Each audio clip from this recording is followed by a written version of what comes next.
백악관이 북미 정상회담은 예정된 6월 12일 그대로 개최될 것으로 본다고 밝혔습니다. 북미 간 논의의 초점은 비핵화라면서 판문점 실무 접촉 결과를 긍정적으로 평가했습니다. 워싱턴에서 김희준 특파원입니다. 폼페이오 미 국무장관은 김영철 북한 노동당 부위원장과의 고위급 회담을 위해 뉴욕으로 향하기 직전 트럼프 대통령을 만났습니다.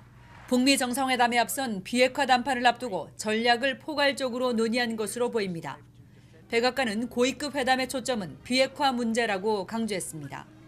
북미 간 비핵화 로드맵에 기초를 다진 판문점 회담 결과는 긍정적으로 평가했습니다. Their talks will continue. So far, the readout from these meetings has been positive and we'll continue to move forward. 북한 비핵화와 체제 안전 보장에 대한 초기 논의가 어느 정도 접점을 찾았다는 관측이 나옵니다. 백악관은 뉴욕과 판문점 회동과 함께 북미 간 싱가포르 접촉도 이틀째 이어질 것이라고 밝혔습니다. 그러면서 6월 10일 싱가포르 북미 정상회담은 예정대로 열릴 것으로 기대했습니다. We'll be ready if it does on June 12th, and if it's not, then we'll be ready if it takes place on July 12th. 전방위적인 북미 정상회담 준비가 속도를 내는 가운데 북미 양측은 이번 고위급 회담에서 비핵화 의견을 얼마나 좁히느냐에 따라 다음 달 회담 개최 여부도 최종 결정 지을 것으로 보입니다. 워싱턴에서 YTN 김희준입니다. 어제 중국 베이징에 도착한 김영철 북한 노동당 대남 담당 부위원장 겸 통일전선 부장이 오늘 오후 미국 뉴욕으로 떠났습니다. 김 부장은 마이크 폼페이오 미 국무장관과 북미 고위급 회담을 열어 북미 정상회담의 핵심 의제를 최종 조율할 것으로 보입니다. 베이징에서 박희천 특파원입니다. 김명철 북한 통일전선 부장이 승용차를 타고 베이징 서우드 공항에 나타났습니다. 김영철 부장은 곧바로 뉴욕행 비행기에 탑승해 미국으로 향했습니다. 북한 외무성에서 대미 외교를 담당하는 최강일 국장 대행도 동행했습니다. 폼페이오 미국 장관도 1박 2일 일정으로 뉴욕을 찾습니다. The secretary will be heading up to New York tomorrow, and I believe returning sometime on Thursday. 김영철 부장과 폼페이오 장관은 뉴욕에서 북미 고위급 회담에 나섭니다. 폼페이오 장관의 평양 방문 때부터 호흡을 맞추며 북미 회담을 마쿠에서 성사시킨 두 사람이 판문점과 싱가포르 접촉 결과를 총괄 논의하는 자리입니다. 특히 비핵화와 체제 보장 문제를 놓고 본격적인談判이 벌어질 것으로 보입니다. 이후 김 부장이 트럼프 대통령을 만날 가능성도 제기됩니다. 김정은 위원장의 특사 자격으로 북한의 완전한 비핵화와 북미 관계 개선 의지를 담은 친서를 전달할 수 있다는 관측도 나옵니다. 베이징에서 YTN 박희천입니다. 성김 전 주한 미국 대사와 최선희 부상이 마주 앉은 판문점 실무 협상은 오늘 마무리가 됐습니다. 실무선에서는 어느 정도 이견을 좁힌 것으로 분석되고 있는데요. 판문점 협상이 종료되면서 북미 회담 성사의 공은 이제 뉴욕으로 넘어가게 됐습니다. 김지성 기자입니다. 이른 오전 판문점 관문인 통일대교를 미 대사관 차량 3대가 나란히 통과합니다. 북한과 실무 협상을 진행 중인 미국 측 협상팀 일행입니다. 통일각에서 북한 측과 만나 핵심 의제인 비핵화와 북한 체제 보장 방안을 조율한 것으로 전해졌습니다. 지난 27일 이후 사흘 만의 접촉으로 김영철 노동당 부위원장의 뉴욕행을 앞두고 지금까지 협상 상황을 최종 점검한 것으로 보입니다. 김 부위원장이 방미길에 오른 만큼 어느 정도는 이견 조율이 이루어졌다는 분석이 나옵니다.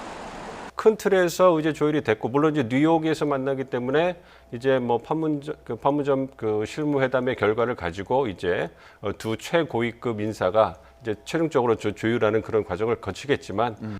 하지만 최종談判은 판문점이 아닌 뉴욕에서 열리는 만큼 아직 관문은 남아 있습니다. 김영철 부위원장과 폼페이오 국무장관이 만나 핵무기 반출을 포함한 확실한 비핵화와 관계 정상화 등 확실한 체제 보장을 맞바꿀 합의안을 도출할 수 있을지가 관건입니다. 조명균 통일부 장관은 양측의 협상 상황을 지켜보는 정부의 우려와 기대를 동시에 드러냈습니다.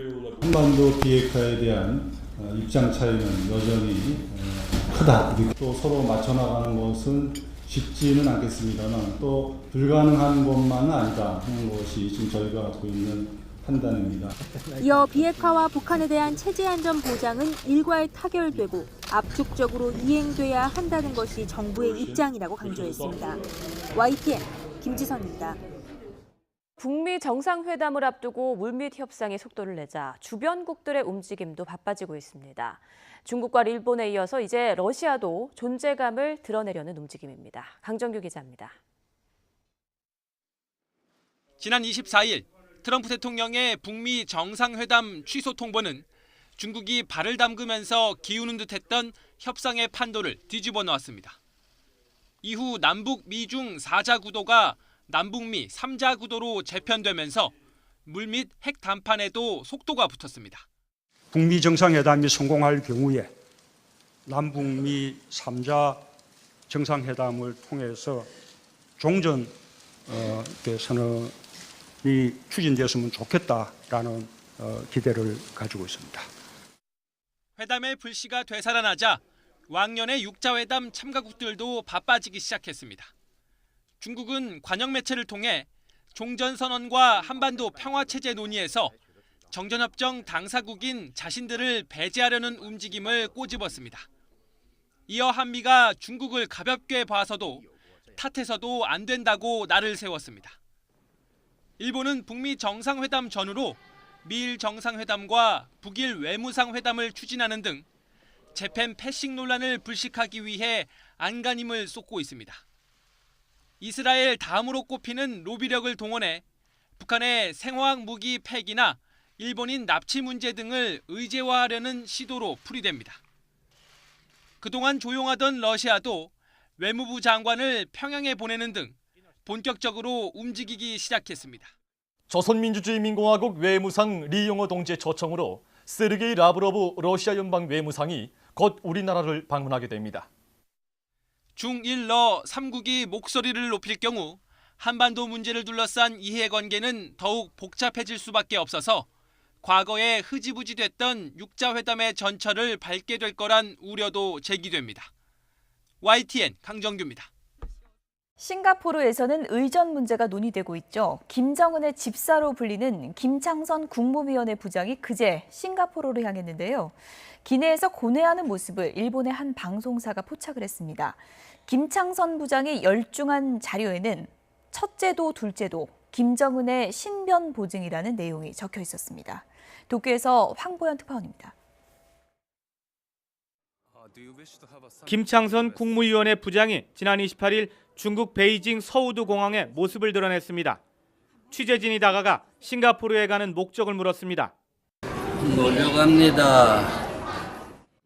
싱가포르로 가는 비행기에 일본 TBS 방송 기자도 함께 탔습니다. 비즈니스 좌석 한가운데 김창선 부장의 모습이 보입니다. 주변엔 탑승객이 거의 없습니다. 김 부장은 깊은 생각에 잠긴 듯 심각한 표정으로 줄곧 눈을 감고 있습니다. 미국과의 회담 어떤 기대를 하시는지. 기자의 질문에 즉답을 피한 김 부장은 이후 기내 조명을 켜고 준비한 자료를 꼼꼼히 살핍니다. 자료에 적힌 제목은 싱가포르의 선발대를 파견하는 문제, 싱가포르의 일반적 실태 자료와 싱가포르 전경이 찍힌 사진이 첨부됐습니다. 일본 TBS 방송은 이 자료에 북미 정상회담의 성과를 보증하기 위해 첫째도 둘째도 김정은 국무위원장의 신변을 보증해야 한다고 적혀 있었다고 전했습니다.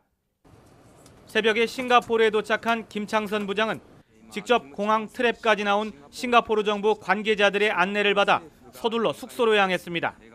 도쿄에서 YTN 황보열입니다. 북미 회담이 속도를 내고 또 남북미 회담 가능성까지 거론되자 주변국도 바빠졌습니다. 중국 관영 언론은 우리는 단역 배우가 아니라면서 중국의 역할을 강조했고 또 일본과 러시아도 존재감을 드러내려 하고 있습니다. 강정규 기자입니다. 지난 24일 트럼프 대통령의 북미 정상회담 취소 통보는 중국이 발을 담그면서 기우는 듯했던 협상의 판도를 뒤집어 놓았습니다. 이후 남북 미중 4자 구도가 남북미 3자 구도로 재편되면서 물밑 핵 담판에도 속도가 붙었습니다. 북미 정상회담이 성공할 경우에 남북미 3자 정상회담을 통해서 종전 선언이 추진되었으면 좋겠다라는 기대를 가지고 있습니다. 회담의 불씨가 되살아나자 왕년의 6자 회담 참가국들도 바빠지기 시작했습니다. 중국은 관영 매체를 통해 종전선언과 한반도 평화체제 논의에서 정전협정 당사국인 자신들을 배제하려는 움직임을 꼬집었습니다. 이어 한미가 중국을 가볍게 봐서도 탓해서도 안 된다고 날을 세웠습니다. 일본은 북미 정상회담 전후로 미일 정상회담과 북일 외무상 회담을 추진하는 등 재팬 패싱 논란을 불식하기 위해 안간힘을 쏟고 있습니다. 이스라엘 다음으로 꼽히는 로비력을 동원해 북한의 생화학 무기 폐기나 일본인 납치 문제 등을 의제화하려는 시도로 풀이됩니다. 그동안 조용하던 러시아도 외무부 장관을 평양에 보내는 등 본격적으로 움직이기 시작했습니다. 조선민주주의민공화국 외무상 리용호 동지의 초청으로 세르게이 라브로브 러시아 연방 외무상이 곧 우리나라를 방문하게 됩니다. 중1러 3국이 목소리를 높일 경우 한반도 문제를 둘러싼 이해관계는 더욱 복잡해질 수밖에 없어서 과거에 흐지부지됐던 6자 회담의 전철을 밟게 될 거란 우려도 제기됩니다. YTN 강정규입니다. 김정은의 복심, 김영철 부위원장과 트럼프의 복심, 폼페이오 장관은 사실상 이번 북미 회담을 이끌어온 주역인데요. 미국과 북한의 정보수장 출신이라는 점도 공통점입니다. 두 사람이 완전한 핵 폐기와 완전한 체제 보장을 약속하는 이른바 빅딜을 성사시킬 수 있을지 주목됩니다. 뉴욕에서 김영수 특파원입니다. 폼페이오 국무장관과 김영철 부위원장은 이미 수개월 전부터 북미 정상회담을 위해 함께 뛰었습니다. 각각 미 중앙정보국 CIA 국장과 북한 정찰 총국장을 지낸 정보수장 출신으로 북미 간 마쿠 접촉을 진두지휘했습니다.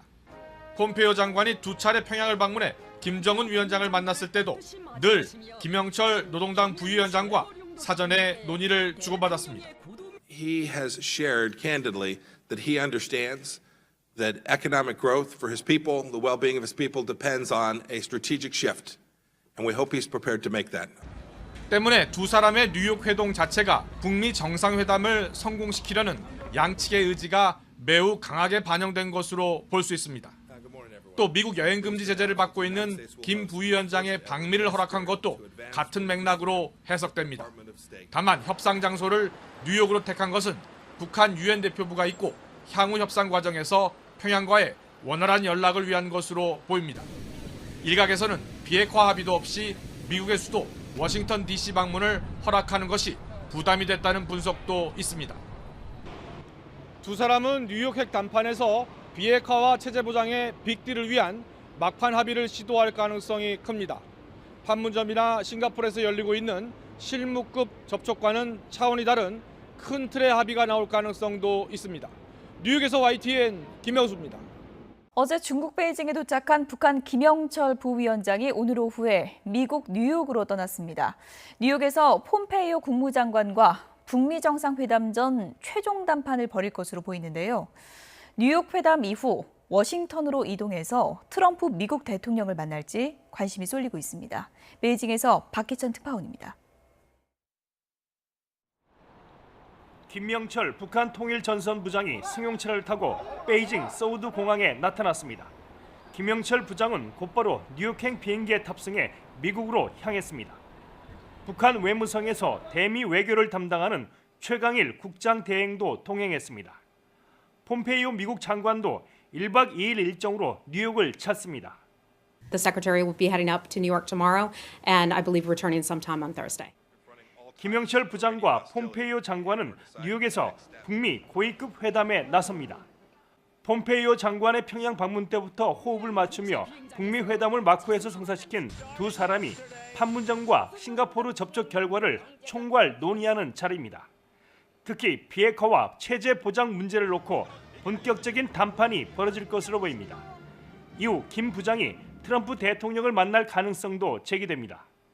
김정은 위원장의 특사 자격으로 북한의 완전한 비핵화와 북미 관계 개선 의지를 담은 친서를 전달할 수 있다는 관측도 나옵니다. 베이징에서 YTN 박기천입니다. 오늘 판문점에서 열린 북미 실무 접촉이 모두 끝났습니다. 비핵화와 체제 보장 등을 놓고 의제를 최종 조율했을 것으로 보이는데요. 싱가포르에서는 경호와 의전 등 실무 논의가 진행되는 등 북미 간 접촉이 활발하게 진행되고 있습니다. 취재기자 연결합니다. 김지선 기자. 네, 통일부에 나와 있습니다. 예, 오늘 판문점 북측 지역 통일각에서 진행된 북미 접촉이 모두 끝났다고요? 네, 미국 협상팀이 판문점 관문인 통일대교를 지난 게 오전 9시를 조금 지나서인데요. 오후 2시 50분쯤 다시 통일대교를 빠져나왔습니다. 판문점에는 4시간 조금 넘게 머문 셈입니다. 판문점 북측 지역인 통일각에서 북한 최성희 외무성 부상과 만나 핵심 쟁점인 비핵화 의제와 북한의 체제 보장 방안을 협의했을 것으로 관측됩니다. 특히 오늘 회동은 지난 27일에 이어 두 번째로 북한 김영철 노동당 부위원장과 폼페이오 미 국무장관의 뉴욕 회동에 앞서 최종적으로 협의 내용을 점검하고 마무리 조율했을 가능성이 큽니다. 미국 협상팀은 오늘도 취재진의 질문 공세를 피해 직원 전용 지하 주차장을 이용하는 등 보안에 각별히 신경을 쓰는 모습이었습니다. 자, 김지선 기자, 싱가포르에서도 실무 논의가 진행 중이죠? 네, 현재 북미 간 실무 협상은 투트랙으로 진행되고 있다고 보시면 될 것 같습니다. 이른바 통일각 팀이 주로 의제와 관련한 조율을 하고 있다면 싱가포르에선 의전과 경호 같은 실무 논의가 진행 중입니다. 특히 북한으로선 김정은 위원장에 대한 경호가 가장 중요한 문제인데 이를 위해 김창선 북한 국무위원회 부장이 싱가포르에서 사전 점검에 나섰습니다. 미국도 조혜익인 백악관 부비서실장을 실무 대표단장 자격으로 파견했는데 북한 측과 만나 구체적인 형식을 조율한 것으로 전해졌습니다. 이런 가운데 곧 김영철 부위원장과 폼페이오 국무장관의 회동이 이루어질 예정이어서 결과가 주목됩니다. 실무 단계에선 어느 정도 의견 접근을 이루었고 의제 협상이 마무리 단계에 있다는 신호로 해석됩니다. 여기에 사전의 내용을 미리 정하는 정상회담의 성격상 두 장관이 만나 합의문의 초안까지도 작성할 수 있을지 관심입니다. 이번 주 김 부위원장의 방미 결과가 이 세기의 담판으로 주목받고 있는 북미 정상회담의 확실한 가늠자가 될 전망입니다. 지금까지 통일부에서 YTN 김지선입니다. 김영철 부위원장이 미국 뉴욕에 도착했습니다. 오늘과 내일 폼페이오 미 국무장관을 만나 북한 비핵화와 체제 보장을 위한 이른바 빅딜 담판을 시도할 것으로 보입니다. 뉴욕에서 김영수 특파원이 전해왔습니다. 어제 오후 베이징을 출발한 김영철 북한 노동당 부위원장이 뉴욕 존 F 케네디 공항에 도착했습니다. 김 부위원장은 마중 나온 자성남 북한 유엔 대사 등 대표부 직원들과 함께 숙소가 있는 맨해튼으로 향했습니다. 북한 고위급 인사의 방미는 지난 2000년 조명록 국방위 부위원장 이후 18년 만에 처음입니다. 김 부위원장은 우리 시각으로 오늘과 내일 이틀간 폼페이오 국무장관과 만나 핵심 의제인 비핵화와 체제 보장에 대한 빅딜을 시도할 것으로 보입니다. 두 정상은 이미 평양에서 두 차례 만났고 두 정상의 의중도 꿰뚫고 있는 만큼 비핵화 로드맵과 관련해 큰 틀의 합의를 도출할 가능성도 있습니다.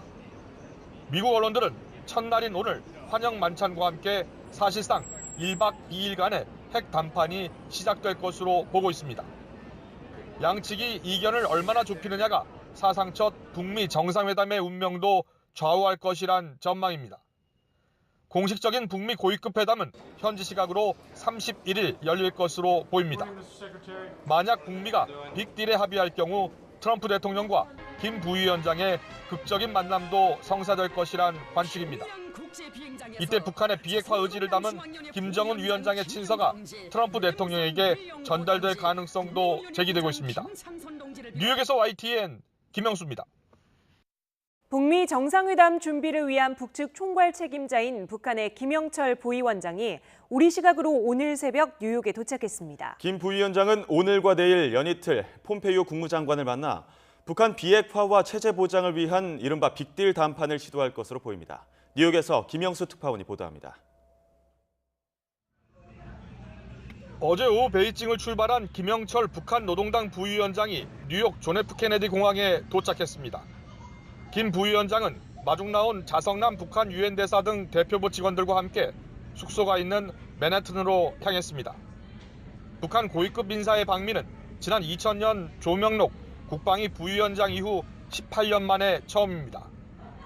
김 부위원장은 우리 시각으로 오늘과 내일 이틀간 폼페이오 국무장관과 만나 핵심 의제인 비핵화와 체제 보장에 대한 빅딜을 시도할 것으로 보입니다. 두 정상은 이미 평양에서 두 차례 만났고 두 정상의 의중도 꿰뚫고 있는 만큼 비핵화 로드맵과 관련해 큰 틀의 합의를 도출할 가능성도 있습니다. 성과를 거두자니까 왔겠죠. 예? 예. 뭐 다 좋게 하자니까, 좋은 결과물을 이루가자니까 왔을 거고. 미국 언론들은 첫날인 오늘 환영 만찬과 함께 사실상 1박 2일간의 핵談판이 시작될 것으로 보고 있습니다. 양측이 이견을 얼마나 좁히느냐가 사상 첫 북미 정상회담의 운명도 좌우할 것이란 전망입니다. 공식적인 북미 고위급 회담은 현지 시각으로 31일 열릴 것으로 보입니다. 만약 북미가 빅딜에 합의할 경우 트럼프 대통령과 김 부위원장의 극적인 만남도 성사될 것이란 관측입니다. 이때 북한의 비핵화 의지를 담은 김정은 위원장의 친서가 트럼프 대통령에게 전달될 가능성도 제기되고 있습니다. 뉴욕에서 YTN 김영수입니다. 지방선거 최대 승부처로 꼽히는 서울시장 후보들은 오늘 새벽부터 본격적인 유세전에 돌입했습니다. 후보들의 첫 방문지도 공략할 표심과 선거 전략에 따라 다양하게 엇갈렸습니다. 전준영 기자가 보도합니다. 더불어민주당 박원순 후보는 지하철 청소 노동자를 만나는 것으로 공식 선거운동 일정을 시작했습니다. 비정규직에서 정규직으로 전환된 노동자들을 만나 현직 시장의 성과를 보여주면서 공공부문 비정규직 제로를 약속한 문 대통령과의 교감도 과시하기 위한 선택으로 풀이됩니다. 시민들은 잠자지만 지하철 끊어지고 나서 새벽까지 이렇게 열심히 일해주시는 우리 청소 노동자들 제가 제일 보고 싶었어요. 그래서 고생하시는 거 위로도 드리고. 자유한국당 김문수 후보는 공식 선거운동 첫 일정으로 야시장 상인들을 찾았습니다. 현 정부와 서울시의 경제 실정을 부각하면서 어려운 자영업자를 위로하고 희망을 심어주기 위한 전략입니다. 장사가 안 됩니다. 알바도 취업하기 어렵습니다. 서울 시내에 지금 상가도 빈 데가 많습니다. 이런 어려운 우리 시민들과 함께 해답을 찾기 위해서 바른미래당 안철수 후보는 첫 방문지로 경찰 지구대를 선택했습니다. 서울 시민의 안전을 최우선으로 삼겠다는 메시지를 강조하기 위한 행보입니다. 서울에서 가장 중요한 게 시민의 생명과 안전을 지키는 게 가장 중요한 것 아니겠습니까? 기본 중에 기본 아니겠습니까? 정의당 김종민 후보는 혼잡도가 극심해 지옥철로 불리는 지하철 9호선역을 찾아 노동자 처우 개선과 9호선 공영화 이슈 선점에 나섰습니다. 우리 노동자들의 안전 문제가 시민들의 안전으로 이어진다는 생각을 갖게 됐습니다. 9호선의 민영화 문제 확실하게 해결하고. 공식 선거운동 첫날 꼭두 새벽부터 서울 곳곳을 누비며 기선제압에 나선 후보들은 오늘부터 13일간 치열한 기싸움을 이어갈 예정입니다. YTN 전준영입니다. 은행 채용비리 의혹 사건을 수사하고 있는 검찰이 어제 함영주 KB 하나은행장에 대해 구속영장을 청구했습니다. 검찰은 최응식 전 금융감독원장과 김정태 하나금융지주 회장도 소환하는 등 채용비리 수사가 윗선으로 향하고 있습니다. 최두희 기자가 보도합니다.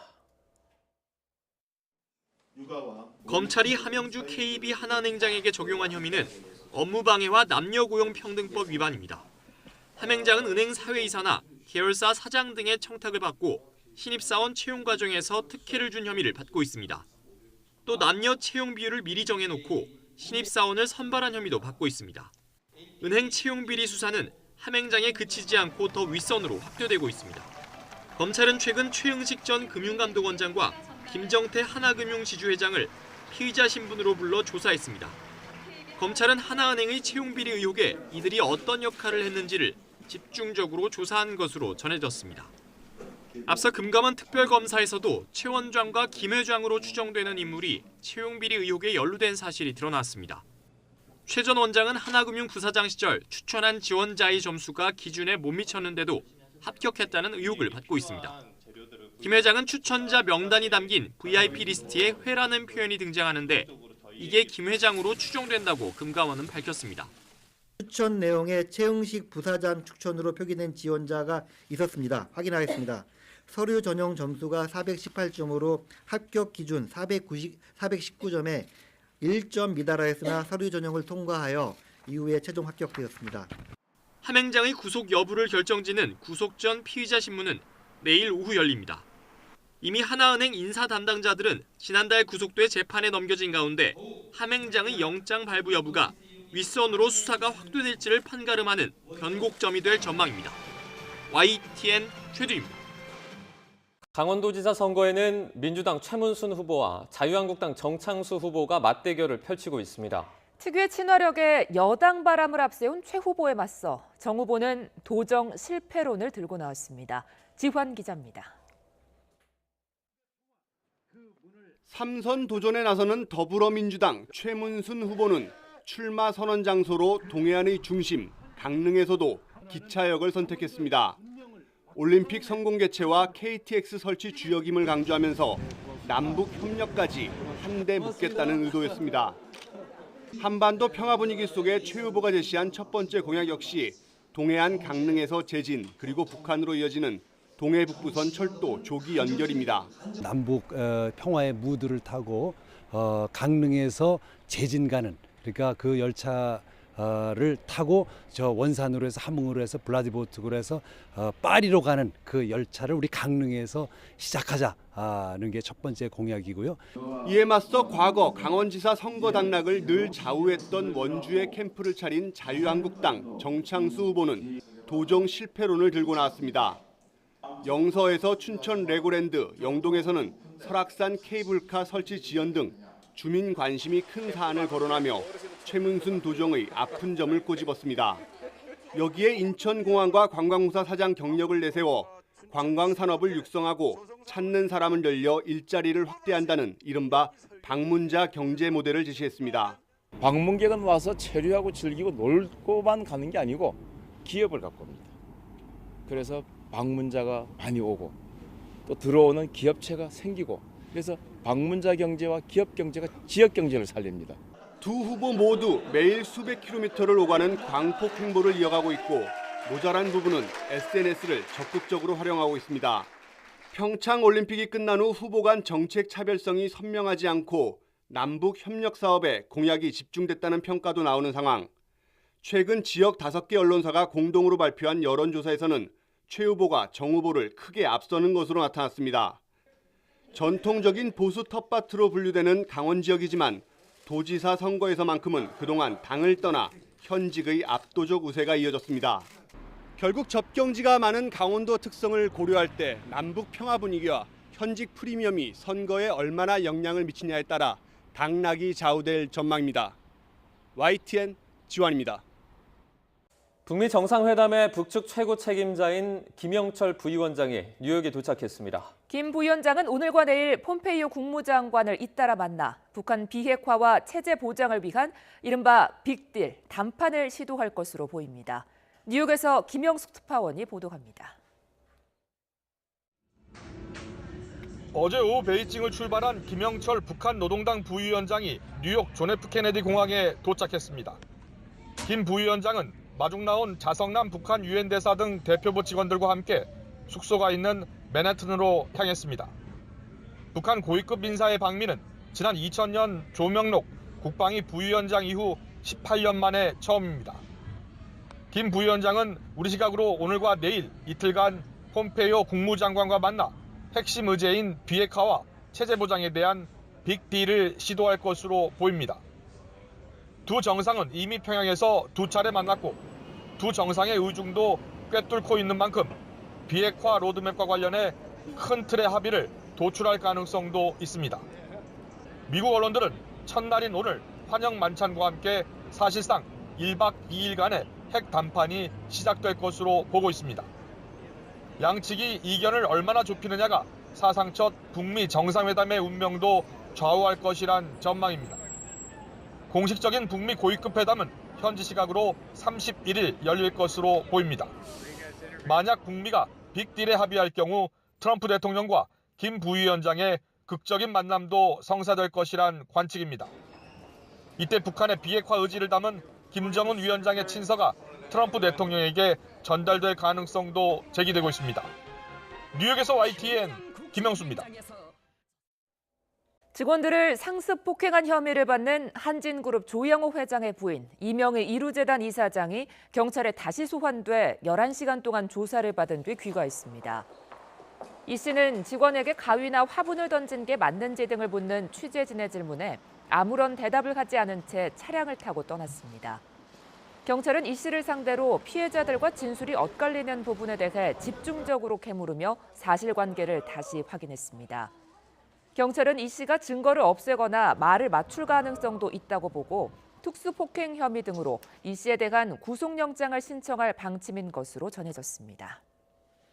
네, 직원들을 상습 폭행한 혐의를 받는 이명희 이루재단 이사장이 이틀 만에 비공개로 경찰에 다시 소환돼서 11시간 동안 경찰 조사를 받았습니다. 소환 시간보다 일찍 기습 출석해서 지금 제 옆에 보시는 것처럼 이렇게 우산으로 얼굴을 막 가리면서 취재진을 피하기도 했는데요.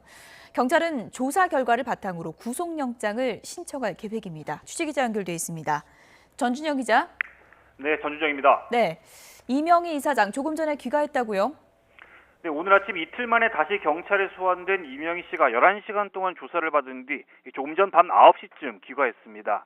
이 씨는 직원을 폭행했는지 등을 묻는 취재진의 질문에 아무런 대답을 하지 않은 채 서둘러 차량을 타고 경찰 청사를 빠져나갔습니다. 앞서 오늘 아침 이 씨는 취재진을 피하기 위해 예정 소환 시간보다 일찍 기습 출석했다가 취재진과 마주치자 우산으로 얼굴을 가린 채 황급히 조사실로 향하기도 했습니다. 이미 지난 28일 경찰에 소환돼서 15시간 가까이 조사를 받은 이 씨는 영상이 공개된 공사장 폭행을 제외한 혐의 대부분을 부인했습니다. 경찰은 오늘 이 씨를 상대로 피해자들과 엇갈린 주장을 하는 부분에 대해 집중적으로 캐물으면서 사실관계를 다시 확인했습니다. 하지만 이 씨는 오늘 조사에서도 영상으로 확인된 부분 외에는 혐의 대부분을 부인한 것으로 전해졌습니다. 경찰은 이 씨가 증거를 없애거나 말을 맞출 가능성도 있어 구속영장 신청을 적극 검토하고 있다고 밝혔습니다. 특히 이 씨가 가위나 화분 같은 위험한 물건을 던졌다는 진술도 확보한 만큼 특수폭행이나 상습폭행, 상해 혐의 등을 적용할 방침입니다. 특수폭행이나 상습폭행죄는 피해자와 합의하더라도 처벌이 가능합니다. 다만 경찰이 가진 확실한 물증이 폭로 영상 한 건과 피해자 진술뿐이어서 경찰이 새로운 증거를 얼마나 확보할지가 수사의 최대 관건이 될 것으로 보입니다. 지금까지 YTN 전준영입니다. KTX 해고 승무원들 외에도 양승태 대법원장 시절 이른바 사법부 재판거래 의혹의 당사자 격인 민변, 전교조, 참여연대 등이 잇따라 반발하고 나섰습니다. 법원 노조까지 양 전 대법원장을 검찰에 고발했는데요. 계속해서 권남기 기자입니다. 노조 관계자부터 긴급조치 9호 위반 피해자까지 서로 다른 단체들이 대법원 앞에 함께 모였습니다. 하나같이 양승태 사법부가 박근혜 정부를 강력하게 지원했다며 꼽은 대법원 판결의 당사자들입니다. 이들은 자신들의 재판이 법원행정처와 청와대의 거래 대상에 불과했다며 검찰의 강제 수사를 촉구했습니다. 정말 기가 찼습니다. 정의의 마지막 보루라고 하는 이번 법원이 정말 이런 작태를 서슴없이 했다는 것을 보고 재판 거래 파문에 대한 반발은 법원 안에서도 계속됐습니다. 법원 노조는 양승태 전 대법원장과 임종원 전 법원행정처 차장 등을 직권남용 혐의로 검찰에 고발했습니다. 만신창이가 된 사법부를 다시 살릴 수 있는 유일한 방법은 검찰의 강제 수사를 통해 류영재 춘천지법 판사 역시 SNS를 통해 특별조사단의 조사는 한계가 있다며 이번 사태를 무마하는 것은 사법부의 자살 행위가 될 것이라고 썼습니다. 안팎으로 고발과 비판이 잇따르는 가운데 김명수 대법원장은 의견을 더 들어보고 재조사나 검찰 수사 의뢰 여부를 결정하겠다고 말했습니다.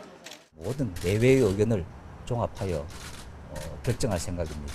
그에 관련된 모든 것은 그때 한꺼번에 말씀드릴 것을 양해해 주기 바라겠습니다.